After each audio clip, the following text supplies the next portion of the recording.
Montalbán, soy licenciada en enfermería, ya tengo tiempo trabajando aquí en la unidad de cuidados intensivos del hospital y bueno, antes de empezar quisiera agradecer al comité organizador por invitarme, por ser partícipe de este magno evento. Bien, vamos a empezar. El tema que se va a desarrollar hoy es las lesiones por presión en el paciente crítico, prevención y manejo desde enfermería en la unidad de cuidados intensivos. Bien, como introducción tenemos que las lesiones por presión son uno de los problemas comunes, costosos y posiblemente prevenibles en la atención médica a nivel mundial. Estas contribuyen a la morbimortalidad, aumentan los costos de atención médica e impactan negativamente en la salud y la calidad de vida de la persona.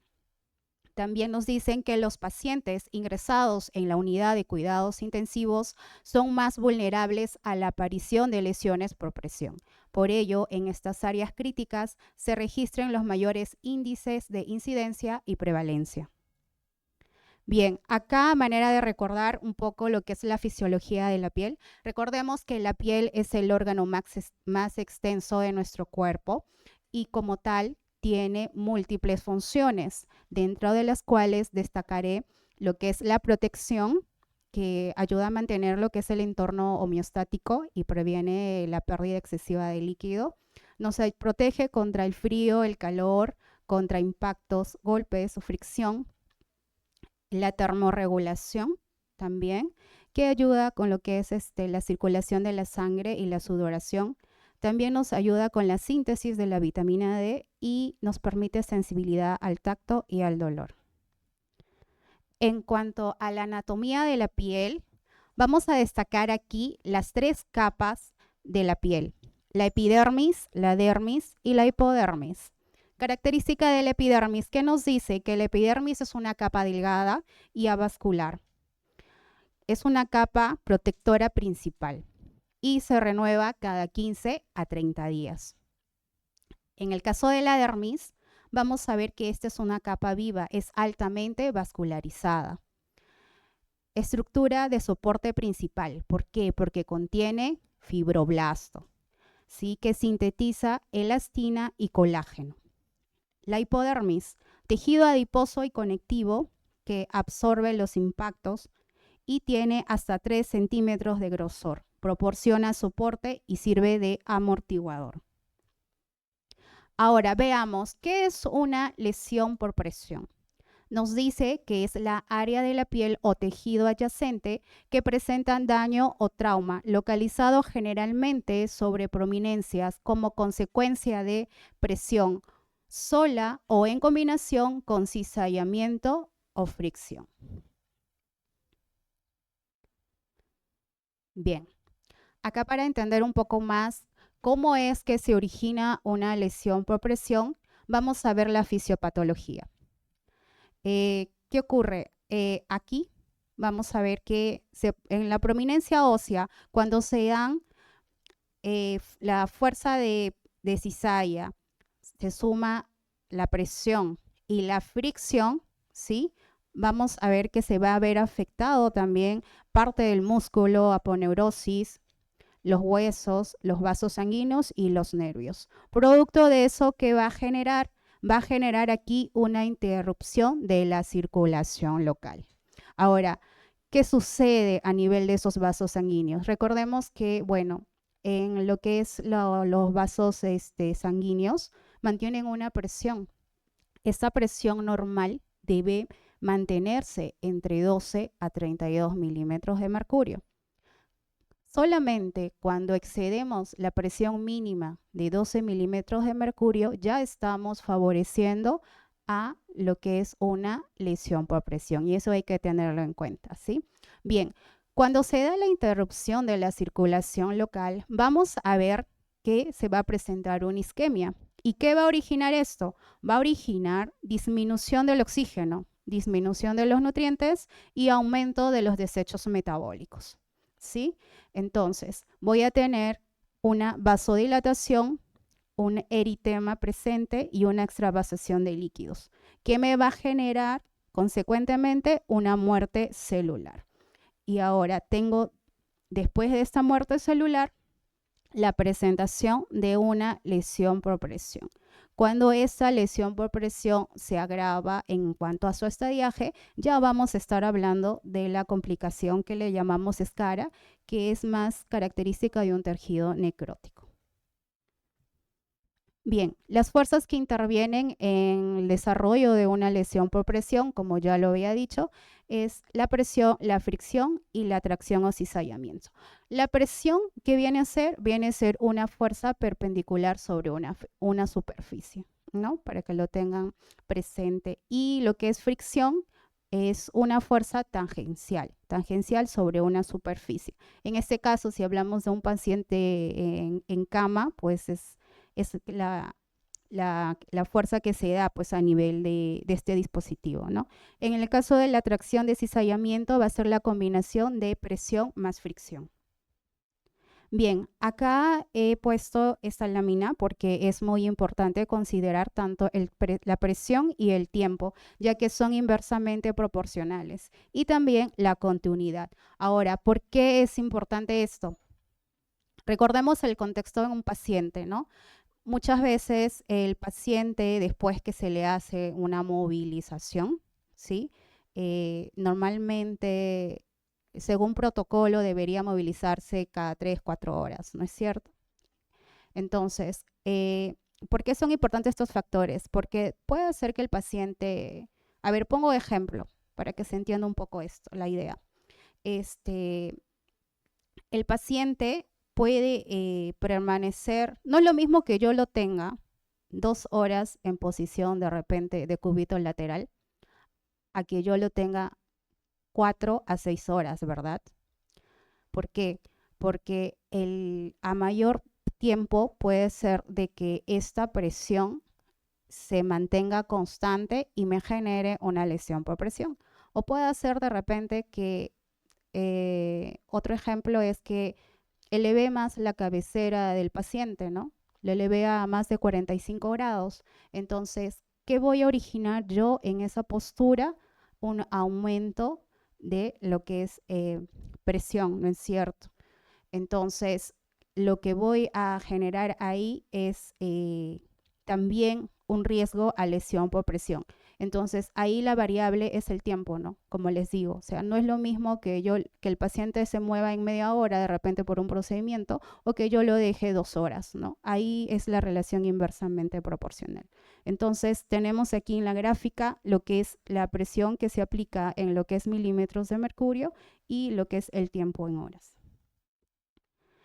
En cuanto, ya hablando de lo que son factores de riesgo, tenemos los factores intrínsecos y extrínsecos. En los intrínsecos vamos a ver que está presente lo que es las fuerzas de presión, la fricción, la humedad y el tiempo. En los extrínsecos, disminución de la sensibilidad, disminución de lo que es la movilidad, el déficit nutricional, la alteración de la integridad de la piel, la edad avanzada y otros factores que vamos a ver a continuación. Los factores extrínsecos son amplios y los que tenemos que considerar en lo que es un paciente en cuidados intensivos vendrían a ser los factores fisiopatológicos. Por ejemplo, tenemos aquí los cambios fisiológicos que se van a producir como consecuencia del envejecimiento, los trastornos del transporte de oxígeno, alteraciones metabólicas y o nutricionales, trastornos inmunológicos, trastornos neurológicos, alteraciones del estado de conciencia y alteración en la eliminación. Los derivados del tratamiento. Recordemos que los pacientes en cuidados intensivos muchas veces están sedados, ¿no? Con sedanalgesia, midazolam, fentanilo, relajados con rocuriono inclusivemente, ¿no? Entonces, estos sedantes van a, de alguna manera, afectar a la movilidad del paciente, ¿no? Disminuye la resistencia de la piel, en este caso el uso también de los corticoides, y también interfiere en el proceso de la cicatrización. Ese es un factor también importante a tener en cuenta. Medicamentos como los citostáticos o el uso de las drogas vasoactivas también, ¿no? Algunos antibióticos también y analgésicos a considerar.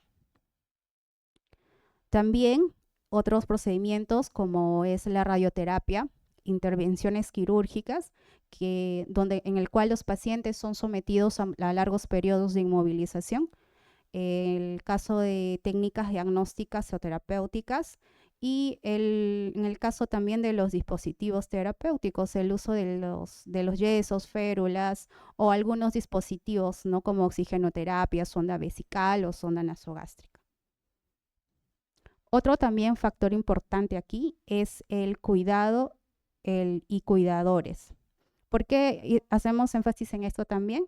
Porque es importante en este caso mantener al momento que se le hace su confort al paciente, realizar, por ejemplo, un buen tendido de cama. Si yo no realizo esto, voy a contribuir que en esos pliegues de esa sábana arrugada, que la piel de alguna manera se deteriore, se dañe, ¿sí?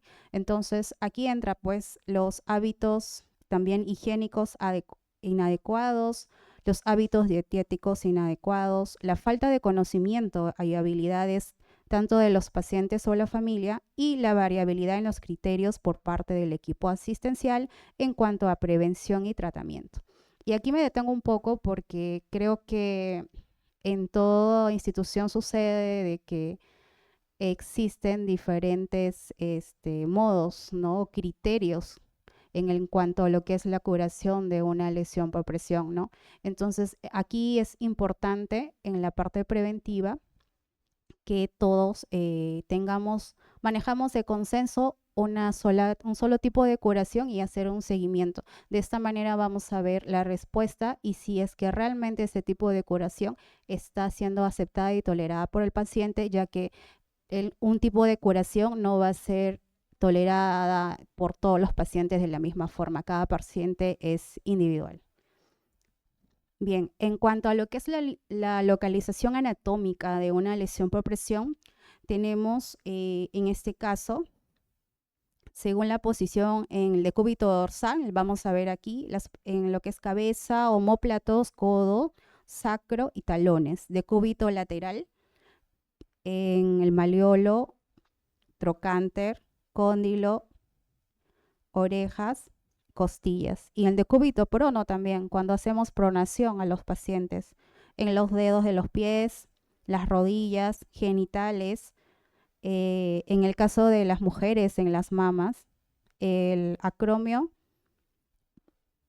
y la mejilla.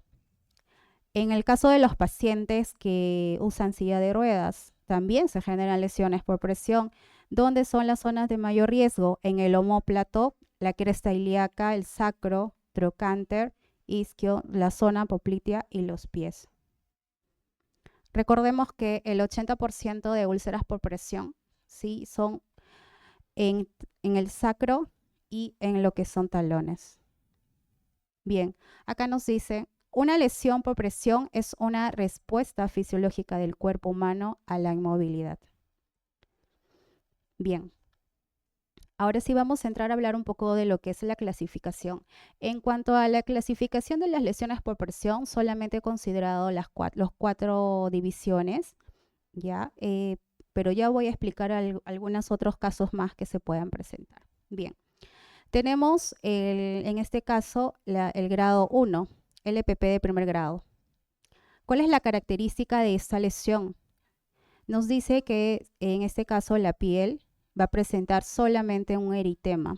La piel se mantiene intacta, ¿sí? Va a haber una decoloración de la piel. Hay calor y edema, ¿sí? Como se puede percibir ahí en la imagen. La piel está íntegra, ¿sí? Quiere decir que si yo encuentro una zona enrojecida en un paciente y hago una digitopresión sobre esa zona enrojecida y no remite, quiere decir que se mantiene rojo. Entonces yo estoy hablando de una lesión por presión de primer grado. ¿Qué nos dice en el segundo grado? En este caso nos dice que es una lesión irreversible momentáneamente porque hay pérdida del grosor parcial de la piel. Se caracteriza porque a veces se presenta en forma de ampolla, abrasión, ¿sí? O en este caso fractura de la dermis, o sea, ya hay compromiso de la segunda capa de la piel. como podemos ver ahí en la imagen. En lo que son la LPP de tercer grado, vamos a ver que ya hay una pérdida de grosor total de la piel, una destrucción del tejido subcutáneo, inclusive puede llegar hasta el músculo, pero vamos a ver que no hay signos de infección. Y en cuanto a la lesión por presión de cuarto grado, vamos a ver de que ya hay una destrucción extensa. Estamos hablando acá ya de un tejido con necrosis tisular, una herida que ya está probablemente cavitada, ¿sí? Con afectación del hueso o articulación, ya podemos hablar de acá inclusive de un riesgo de osteomielitis, ¿no?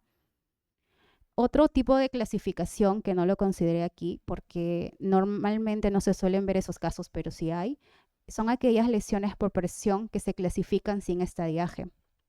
Son aquellas lesiones en la cual nosotros vamos a ver que hay un tejido acartonado, y alrededor vamos a ver de que hay un eritema, hay una coloración enrojecida. Entonces, mientras yo no retire ese tejido necrótico, yo no voy a poder determinar en qué estadiaje está esa lesión. Por eso es que la clasificación es sin estadiaje. Y otro tipo de lesiones que se suelen presentar también, que no le encuentran ningún tipo de clasificación, son aquellas lesiones que se van a producir por las fuerzas de presión y cizalla. Y vamos a notar que el tejido generalmente son en las prominencias óseas que se dan en los talones normalmente. Vamos a ver una coloración enrojecida o media violácea, ¿sí? Entonces, esa característica es también no clasificable dentro de las lesiones por presión, porque ese tejido en algún momento está tan debilitado que va a terminar, pues, en este caso, dañando los demás tejidos de la piel. Bien, ya entrando a lo que son cuidados de enfermería, ¿en qué se van a centrar? Los cuidados de enfermería en las lesiones por presión se centran en 3 factores: la valoración del paciente y el riesgo, el control de los factores etiológicos y la valoración de factores coadyuvantes. En los cuidados preventivos. En los cuidados preventivos destaca aquí lo que es la aplicación de las escalas. En este caso, la escala más usada es la de North, ¿sí? Y Braden. En el caso de la escala de Braden, ¿qué nos mide? La percepción sensorial, la humedad, actividad física, movilidad, ingesta nutricional, roce y lesiones cutáneas.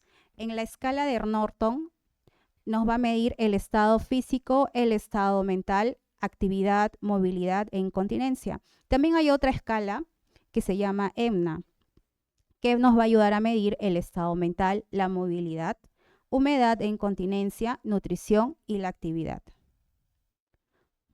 Bueno, acá es un poco de lo que es la escala de Braden, que también usamos en cuidados intensivos para valorar el riesgo de lesiones por presión. En cada ingreso de paciente siempre hacemos la valoración y cómo se encuentra la piel, si está indemne, o ya a veces hay casos en que los pacientes ingresan ya con lesiones por presión para hacerle un seguimiento.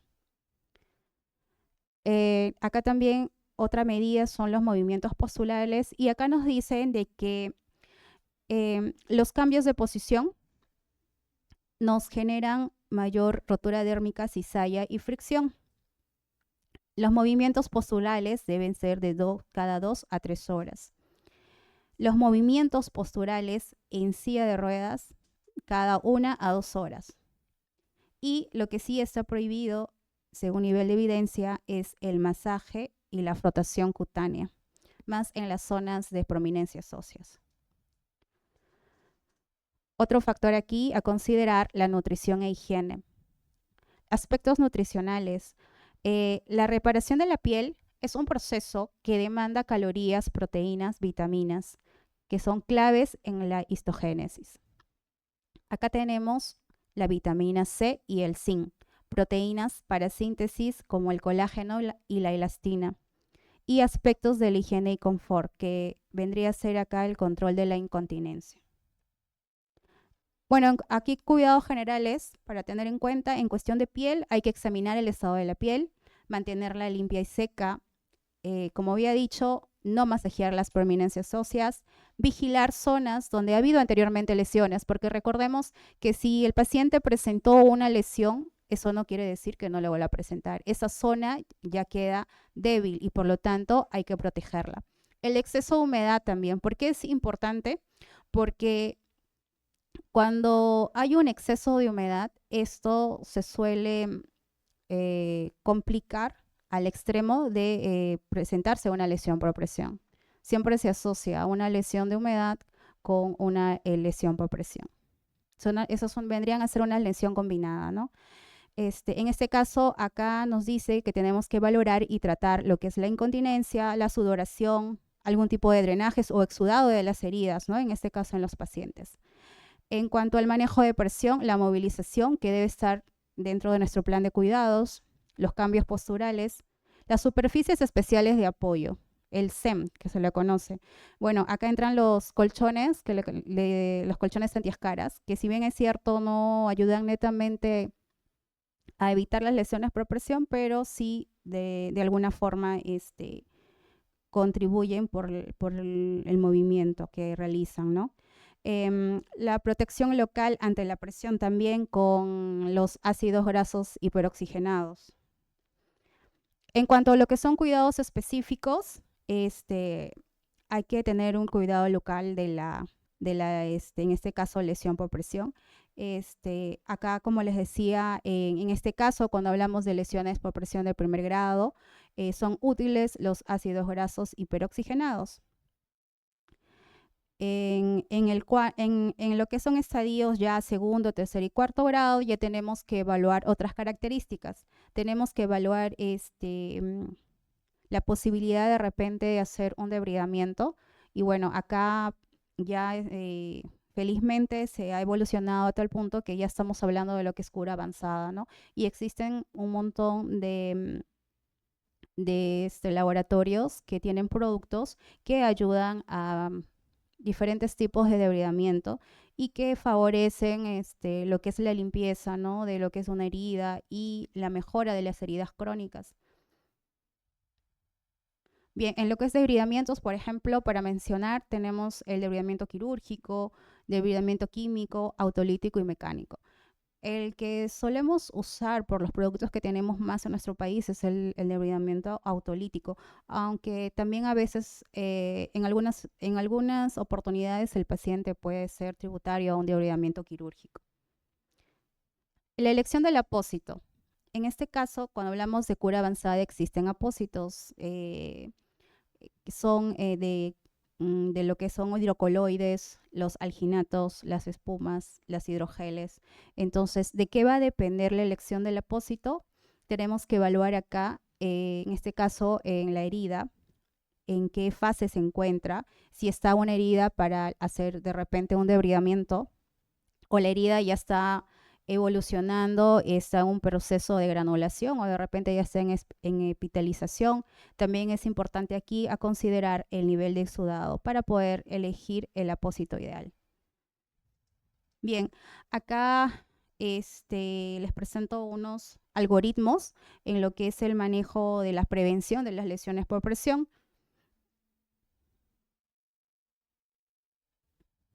Y también acá tenemos en lo que ya es cuidado, ¿no? Cuidado en las lesiones por presión y nos dice más o menos qué tipo de podemos usar de insumos, ¿no? Para la curación de las lesiones de acuerdo a su estadiaje. Esta información la pueden encontrar en la GeniApp, que es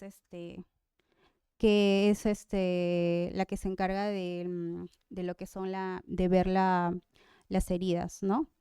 En cuanto a lo que son, para terminar ya a manera de conclusión, quiero destacar aquí que la presión es el principal factor de riesgo externo para lo que es el desarrollo de una lesión por presión.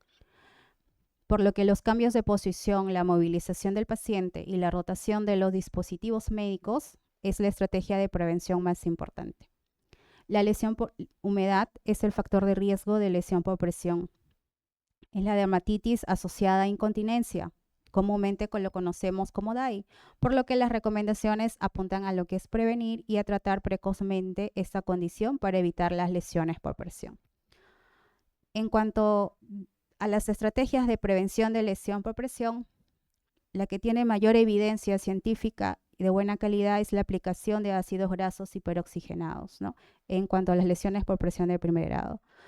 Por lo que en este caso los ácidos grasos van a restablecer la función de la barrera del estrato córneo, proporcionado por los lípidos que dan soporte a los corneocitos de la epidermis. Bien, para terminar aquí una pequeña reflexión. Tratar una lesión por presión es mucho más difícil que prevenirla. La prevención es máxima prioridad en cuidados intensivos. Muchas gracias.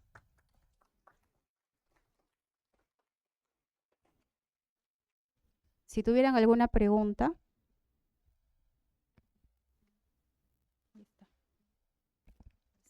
Felicitarle a la licenciada Carol Montalbán por su excelente exposición y invitamos al auditorio a ver si tienen alguna pregunta o alguna duda con respecto a la ponencia. ¿Sí?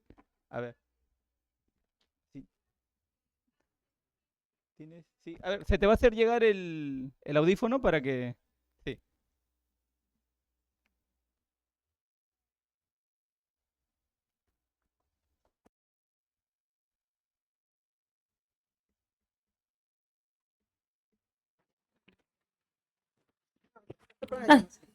Ya, buenas tardes. ¿Y por qué se ha retirado ya a hacer la masoterapia? Porque a través de la masoterapia ayudamos a la circulación, no es que como la piel está en presión y cuando hacemos los masajes con, por ejemplo, con vaselinas o si no también con cremas humectantes, ayudamos a la circulación y se evitaba así las úlceras por presión. A ver, para responder a su pregunta, si bien es cierto, usamos, por ejemplo, en cuidados intensivos, usamos lo que son aceites. También usamos los ácidos grasos hiperoxigenados en lo que es en cada cambio postural.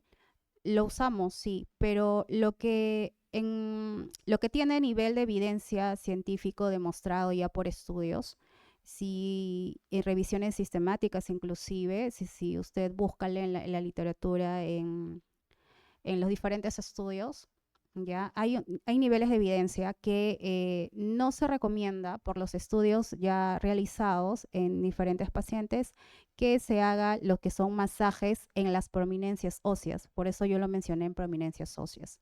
En las diferentes partes del cuerpo se puede realizar. Ahora, ¿por qué no se realiza en este caso en las prominencias óseas? Porque yo estaba hablando de lo que es la presión capilar. No sé si escuchó que esa presión capilar debe mantenerse en la mínima en 12 milímetros de mercurio. Quiere decir que si yo a este paciente constantemente, con el hecho de mantener una presión mayor a lo que es 12, estamos hablando de 14 o 16 milímetros de mercurio, si yo excedo esta presión constantemente, entonces esa zona en la prominencia ósea no va a tener una buena irrigación y por lo tanto, en lugar de yo ayudar a prevenir, por el contrario, voy a establecer un riesgo para ese paciente. Y estamos hablando desde la parte circulatoria, ¿no? Fuera de considerar el estado crítico del paciente, ¿no? O sea, otras condiciones también que pueden coadyuvar a la realización de una lesión por presión. Sí, a ver, vamos a leer. Hay unas preguntas que están realizando en el Zoom, ¿ya? Acá pregunta Avi, dice, ¿la dermatitis de pañal es considerado como? La dermatitis de pañal es una lesión que no está dentro de la clasificación de las lesiones por presión. ¿Sí? Ese es otro tipo de clasificación de lesiones en la piel. Lo que pasa es que cuando hablamos de lesiones en la piel, el tema es muy extenso, ¿no? Hablamos del DAI, hablamos de lesiones por presión, hablamos del término de Leschka, o sea, son muchos términos, ¿no? Entonces, en este caso, pues no estaría dentro de lo que es una lesión por presión. El DAI normalmente es una lesión asociada a lo que es incontinencia, ¿no? Entonces está dentro de otra clasificación, dentro de lo que es se da por factores de humedad en este caso, ¿no? La piel se sufre un deterioro por un exceso de humedad. Entonces no tiene que ver ahorita con lo que es la lesiones por presión, pero espero haber resuelto su pregunta. Sí, acá la última, creo. A ver, como última pregunta, vamos a aclarar la pregunta de Juan Diego. Él pregunta, ¿cuál es el uso óptimo que se debe dar al apósito hidrocoloide en la curación de la lesión por presión? El uso óptimo. Sí, el uso óptimo del apósito hidrocoloide.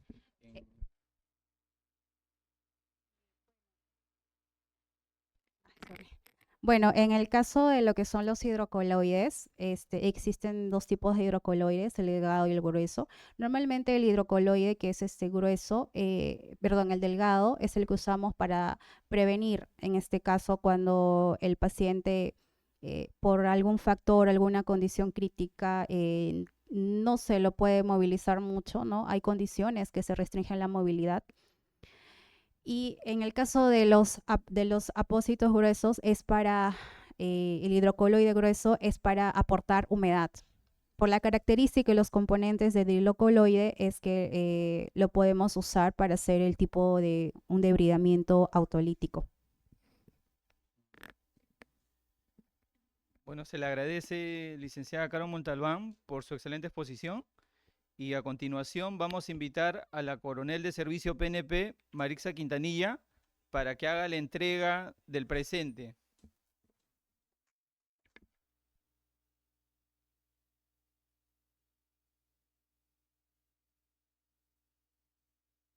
Te hago entrega a nombre del Departamento de Cuidados Intensivos este presente, como muestra de nuestro cariño y agradecimiento.